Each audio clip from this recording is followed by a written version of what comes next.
여러분, 혹시 이런 경험 있으신가요? 밤 2시, 아이가 또 깼습니다. 어제도, 그제도, 그리고 오늘도. 눈은 퀭하고 몸은 천근만근인데 아이는 울고 있고 머릿속에는 딱 한 가지 생각만 맴돌죠. 내가 뭔가 잘못하고 있는 걸까? 낮에는 또 어떻습니까? 숟가락 들고 아이 앞에 앉아서 한 숟가락이라도 더 먹이려고 애니메이션 틀어주고 노래 불러주고 온갖 방법을 다 써봐도 아이는 고개를 돌려버립니다. 그 순간 느끼는 감정, 혹시 죄책감 아닌가요? 내가 엄마로서, 아빠로서 부족한 건가 하는 그 감정. 그런데 제가 오늘 소개할 책은 아주 단호하게 말합니다. 그거 당신 탓이 아니라고. 오늘 소개할 책은 잘 자고 잘 먹는 아기의 시간표입니다. 소아청소년과 전문의 정재호 원장이 쓴 책으로 무려 12년 연속 베스트셀러 자리를 지켜온 육아서입니다. 그리고 2026년 5월 드디어 전면 개정판으로 돌아왔습니다. 초판이 300쪽이었다면 이번 개정판은 446쪽. 단순히 내용을 추가한 게 아니라 20년 진료 경험과 최신 의학 연구를 완전히 새롭게 엮어낸 결과물입니다. 12년이라는 시간 동안 수많은 육아서가 나왔다 사라졌습니다. 그런데 이 책은 왜 살아남았을까요? 오늘 그 이유를 함께 파헤쳐 보겠습니다. 먼저 이 질문부터 드려볼게요. 아이가 밤에 자다가 갑자기 울거나 뒤척이면 여러분은 어떻게 하시나요?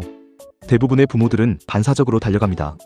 안아주거나 젖을 물리거나 등을 토닥이거나. 그게 사랑이니까요. 그게 부모니까요. 그런데 정재호 원장은 이렇게 말합니다. 잠깐 기다려보라고. 왜냐하면 그 순간 아이는 깨어난 게 아닐 가능성이 높다는 겁니다. 아이의 수면은 어른과 완전히 다릅니다. 어른은 수면 주기가 길고 깊은 수면의 비율이 높지만 아이는 수면 주기 자체가 짧고 얕은 잠과 깊은 잠을 훨씬 자주 오갑니다. 그 사이사이에 아이는 꿈속을 헤매는 것처럼 보일 수 있어요. 울기도 하고 뒤척이기도 하고 심지어 눈을 뜨기도 합니다. 하지만 실제로는 자고 있는 중이라는 거죠. 이때 부모가 즉각 개입하면 어떻게 될까요? 아이는 오히려 완전히 깨어납니다. 그리고 다시 잠들기 위해 부모의 도움이 필요해지고 이 패턴이 반복되면서 결국 부모 없이는 혼자 잠들지 못하는 아이가 만들어집니다.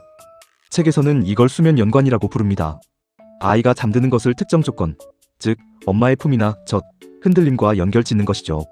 여기서 많은 부모들이 오해합니다. 그러면 아이가 울어도 내버려 두라는 말이냐고. 아닙니다.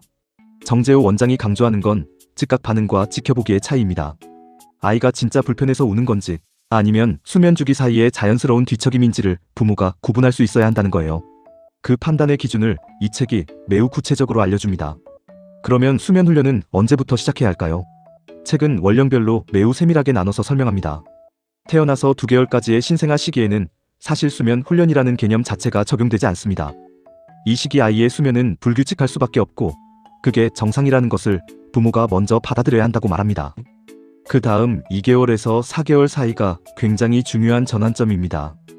이 시기에 아이의 수면 구조 자체가 변화하거든요. 어른의 수면과 비슷한 패턴이 형성되기 시작하는 시기입니다. 그래서 이 시기부터 수면 환경과 루틴을 잡아주는 것이 이후 수면 습관에 결정적인 영향을 미친다고 책은 강조합니다. 4개월 이후부터는 본격적인 수면 훈련이 가능해집니다. 그런데 여기서 또 흔한 오해가 하나 있습니다. 수면 훈련이라고 하면 많은 부모들이 울려서 재우는 방법, 즉 퍼버법을 떠올립니다. 아이가 울어도 일정 시간 동안 두는 방법이죠. 이 방법에 대해 많은 부모들이 거부감을 느끼고 또 많은 부모들이 죄책감을 느낍니다. 그런데 정재호 원장은 수면 훈련의 목표가 아이를 울려서 재우는 것이 아니라 아이가 스스로 잠드는 능력을 키워주는 것이라고 명확히 말합니다. 그리고 그 방법이 하나가 아니라 아이의 기질과 부모의 상황에 따라 다양하게 선택될 수 있다는 것도요. 자, 이제 섭식 이야기로 넘어가 보겠습니다. 아이가 밥을 안 먹는다는 건 수면 문제만큼이나 아니 어쩌면 그보다 더 부모들을 지치게 만드는 문제일 수 있습니다. 여기서 정재호 원장이 제시하는 개념 하나가 정말 인상적입니다. 바로 섭식 책임의 분리라는 개념입니다. 간단히 말하면 이렇습니다. 부모가 결정할 것과 아이가 결정할 것을 명확히 나누자는 거예요. 부모는 무엇을, 언제, 어디서 먹일지를 결정합니다. 건강에 좋은 음식을 선택하고 규칙적인 시간에 제공하고 안정적인 식사 환경을 만드는 것. 그건 부모의 몫입니다. 그런데 먹을지 말지, 얼마나 먹을지는 아이가 결정합니다. 이 말을 들으면 많은 부모들이 당황합니다. 그러면 아이가 안 먹겠다고 하면 그냥 굶겨야 하냐고. 그런데 이 개념의 핵심은 이겁니다. 아이는 자신의 배고픔과 포만감 신호를 부모보다 훨씬 정확하게 알고 있다는 거예요. 문제는 부모가 그 신호를 무시하고 억지로 먹이는 과정에서 오히려 아이가 음식에 대한 부정적인 감정을 갖게 되고 결국 더 안 먹는 악순환이 만들어진다는 겁니다. 실제로 책에는 이런 내용이 나옵니다. 내가 더 먹이면 아이가 더 클 것이라는 기대감, 또는 내가 못 먹여서 아이가 안 큰다는 죄책감 때문에 억지로 먹이는 행동이 오히려 건강한 성장을 방해하고 비만으로 이어질 수 있다고요. 이 한 문장이 얼마나 많은 부모들의 마음을 찌르는지 모릅니다. 이유기 보충식, 즉 이유식에 대한 내용도 굉장히 상세하게 다룹니다. 언제 시작해야 하는지, 어떤 음식부터 시작해야 하는지, 알레르기 유발 식품은 어떻게 도입해야 하는지, 특히 알레르기 부분은 최근 의학계의 연구 결과가 많이 바뀌었는데 이 개정판에서 그 최신 내용을 모두 담고 있습니다. 과거에는 알레르기 유발 가능성이 있는 식품을 늦게 도입하는 게 맞다고 했다면 지금은 오히려 적절한 시기에 도입하는 것이 면역관용 형성에 도움이 된다는 게 의학계의 주류 견해가 되었거든요. 이런 최신 내용들이 촘촘하게 담겨 있습니다. 그런데 여기서 한 가지 질문을 드리고 싶습니다. 정재호 원장이 이 책을 통해 정말 하고자 하는 말은 무엇일까요?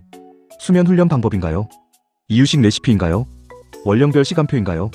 저는 이 책을 읽으면서 저자가 진짜 전하고 싶은 메시지는 따로 있다는 느낌을 받았습니다. 책의 마지막에 가면 이런 문장이 나옵니다. 규칙적인 일상은 아이에게도 부모에게도 돌아갈 수 있는 베이스 캠프가 됩니다.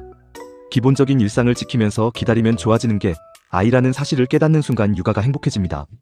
그리고 순간순간 아이의 보채미나 울음소리가 들려도 여유롭게 넘길 수 있습니다. 이 문장을 읽으면서 저는 생각했습니다. 이 책이 말하는 건 수면도 아니고 이유식도 아니라는 걸. 진짜 핵심은 부모가 여유를 되찾는 것 아닐까 하고요. 막연한 걱정에 에너지를 쏟는 대신 아이를 사랑하는 일에 온전히 집중할 수 있게 되는 것. 그게 이 책이 12년 동안 살아남은 이유가 아닐까요? 그런데 여기서 저는 한 가지를 더 생각해보게 됩니다. 이 책이 알려주는 수면 훈련과 섭식 원칙이 모든 아이에게 똑같이 적용될 수 있을까요? 아이마다 기질이 다르고 가정마다 상황이 다른데, 그리고 책이 말하는 기다림의 경계선은 대체 어디까지인 걸까요? 아이가 울어도 기다려야 하는 순간과 즉각 안아줘야 하는 순간을 어떻게 구분할 수 있을까요? 이 질문에 대한 답이 책 안에 있습니다.